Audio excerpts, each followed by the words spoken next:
Hamas rejects peace deal. The battle over Israeli withdrawal. In the name of God, the most gracious, the most merciful.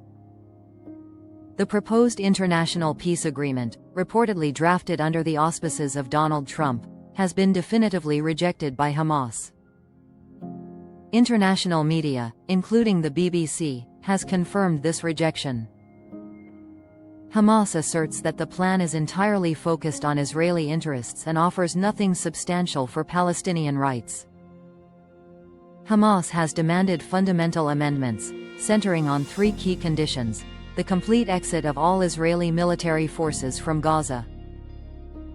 Hamas maintains that any agreement is meaningless if Israeli troops remain. The group also demands assurances that its personnel will not be targeted or assassinated, either inside Palestine or abroad. Finally, Hamas demands the release of all prisoners in a single phase, noting that due to recent Israeli strikes, contacting and retrieving all prisoners requires additional time. The central failure of the talks is rooted in Israel's position. It absolutely refuses to commit to a military withdrawal and declares that it will not accept the establishment of a Palestinian state.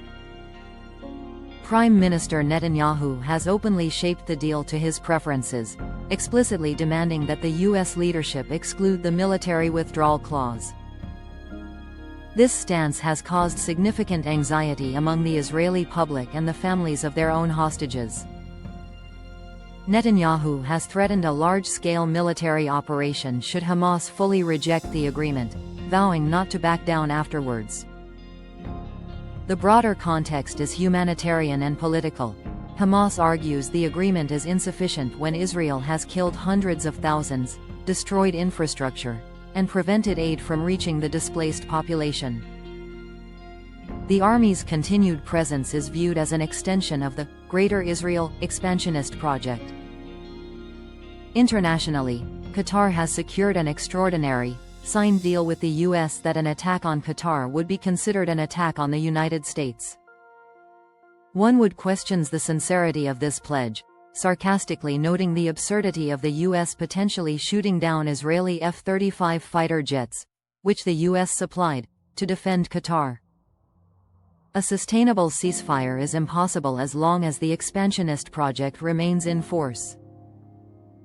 Washington's inability to persuade Israel to agree to a withdrawal demonstrates that U.S. Middle East policy grants extraordinary immunity to Israel. To prevent total catastrophe, regional nations, specifically China, Pakistan, and Russia, should work together to find a viable path forward.